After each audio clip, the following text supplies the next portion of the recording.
RTV app వార్తల్ని క్షణాల్లో చదివే అవకాశం ఉంటుంది. ఒక న్యూస్ పేపర్, ఒక టెలివిజన్ ఛానల్ మీ చేతుల్లో ఎప్పుడూ ఉంటాయి.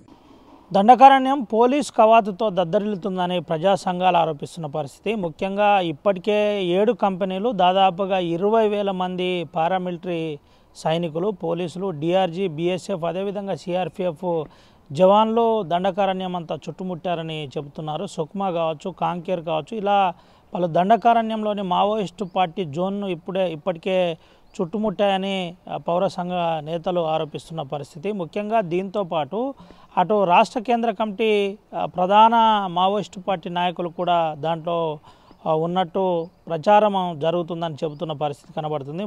ఇప్పటికే దాదాపుగా 200 నుంచి 300 మంది ఆదివాసీ యువతీ యువకులు పోలీసుల అదుపులో ఉన్నారని పౌర హక్కుల సంఘాలు ఆరోపిస్తున్న పరిస్థితి కనబడుతుంది. అయితే భారత రాజ్యాంగంకు విరుద్ధంగా ఇటు పారామిలిటరీ బలగాలు కావచ్చు, పోలీసులు కావచ్చు ప్రవర్తిస్తున్నారని చెబుతున్నారు. ముఖ్యంగా ఆదివాసీ ప్రాంతంలో ఖనిజ సంపదను ఆదివాసీ ప్రజలు మాత్రమే కాపాడుతున్నారు. మావోయిస్టు పార్టీ విప్లవ పార్టీలు మాత్రమే దీనికి మద్దతుగా అక్కడ రక్షణగా ఉన్నాయి. దానికి నిర్మాణం చేయడానికి, అంటే దానికి పూర్తి స్థాయిలో దానికి నిర్మానుషం, అంటే దానికి సంబంధించిన మనుగడ లేకుండా చేద్దామని కొంత కుట్ర జరుగుతుంది. బహుళ కంపెనీలకు రాష్ట్ర కేంద్ర ప్రభుత్వాలు ముఖ్యంగా అప్పజెప్పే ప్రయత్నం జరుగుతుంది. దానికోసమే మావోయిస్టు ఉద్యమాన్ని అణచివేయడానికి ప్రయత్నిస్తున్నారని చెబుతున్న పరిస్థితి కనబడుతుంది. దీంతో పాటు ఇప్పటికే ప్రజా సంఘాలకు అందుతున్న సమాచారం ప్రకారం దాదాపుగా 20,000 మంది పారామిలిటరీ బలగాలు, డిఆర్జీ పోలీస్తో పాటు అదేవిధంగా బీఎస్ఎఫ్ కావచ్చు, సిఆర్పిఎఫ్ కావచ్చు, ప్రధాన పోలీస్ పార్టీలు ఇప్పటికే 7 క్యాంపులు ఏర్పాటు చేశాయి. ఆ 7 క్యాంపుల్లో దాదాపుగా 20,000 మంది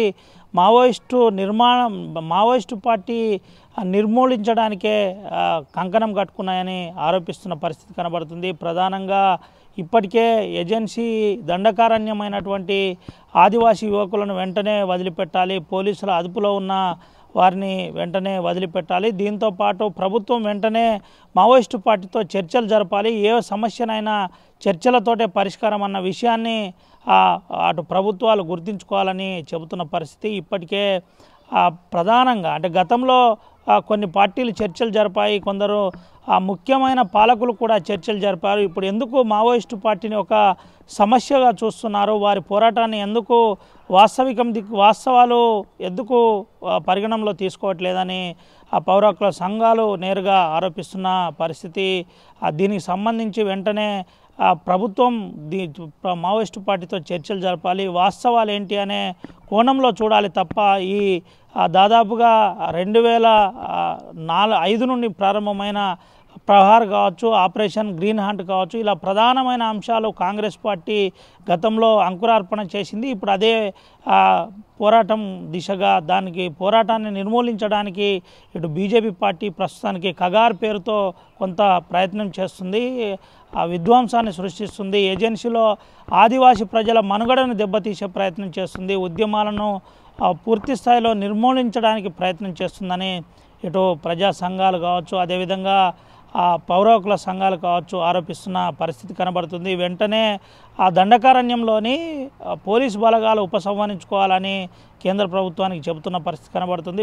దీంతో పాటు ముఖ్యంగా కేంద్ర ప్రభుత్వం తన వాస్తవికాలపై చర్చలు జరపాలి, చర్చలు జరిపి చర్చల ద్వారానే సమస్య పరిష్కారం దిశగా చూడాలి. కానీ ప్రధానంగా ఇటు మావోయిస్టు పార్టీ నిర్మూలన పేరుతో ఆపరేషన్ కగార్ను వెంటనే నిలిపివేయాలి. ఇప్పటికే ఆదివాసీ ప్రజలను చాలామందిని ఎన్కౌంటర్ల పేరుతో చంపేస్తున్నారు. దాదాపుగా ఇటీవల కాలంలో జరిగిన ఎన్కౌంటర్లో 277 మంది అసూలు బాశారని చెబుతున్న పరిస్థితి. వెంటనే అతిపెద్ద రాజ్యాంగంలో చంపుకోవడాలు, ఎన్కౌంటర్లు ఎక్కడి అని నేరుగా ప్రజా సంఘాలు ప్రశ్నిస్తున్న పరిస్థితి. పౌర హక్కుల సంఘాలు సూటిగా అడుగుతున్న పరిస్థితి కనబడుతుంది. అయితే ఇప్పటికే ఒక 2 రోజుల నుంచి దండకారణ్యంలో భయానక వాతావరణం ఏర్పడింది.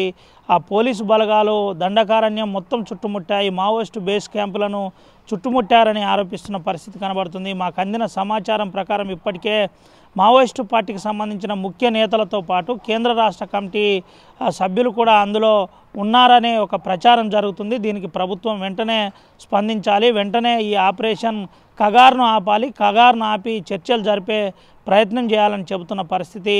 ఎన్కౌంటర్ల పేరుతో జరుగుతున్న విధ్వంసం ఇప్పటికన్నా ఆగాలి, ఆపి వెంటనే వాస్తవికాల దిక్కు ప్రయాణం ప్రభుత్వం జరగాలని చెబుతున్న పరిస్థితి కనబడుతుంది. ఏది ఏమైనప్పటికీ అటు మావోయిస్టు పార్టీ నిర్మూలించడానికి అటు కేంద్ర ప్రభుత్వం కగార్ను అవలంబిస్తున్న ధోరణి ఒక రకంగా ఏ దిశగా ఉందో ఇప్పటికే కొంత ప్రజా సంఘాలు ఆరోపిస్తున్న అంశాలను చూస్తే మనకు అర్థమైపోతుంది. వాస్తవికాల దిక్కు ఇప్పటికైనా ప్రభుత్వాలు ఆలోచించాలని ప్రజా సంఘాలు ఆరోపిస్తున్న విషయాలపై నిజంగానే ప్రభుత్వం స్పందిస్తుందా లేదా అన్నదైతే వేచి చూడాలి. మొత్తానికి 20,000 మంది పోలీసులతో దండకారణ్యం బూట్ల కవాతుల మధ్య దద్దరిల్లుతుందని చెబుతున్నారు. ఆదివాసీ మనుగడకే ఇబ్బందికరమైన పరిస్థితి ఏర్పడిందని చెబుతున్నారు. వెంటనే దీనిపై చర్చలు జరపాలని వారు చేస్తున్న డిమాండ్ని ప్రభుత్వం ఏ విధంగా స్పందిస్తుందో వేచి చూడాలి. Over to studio. మరిన్ని వీడియోస్ కోసం ఛానల్ ని సబ్స్క్రైబ్ చేయండి, లేటెస్ట్ అప్డేట్స్ కోసం వాట్సాప్ ఛానల్ ని ఫాలో చేయండి అండ్ లింక్ డిస్క్రిప్షన్ లో ఉంది.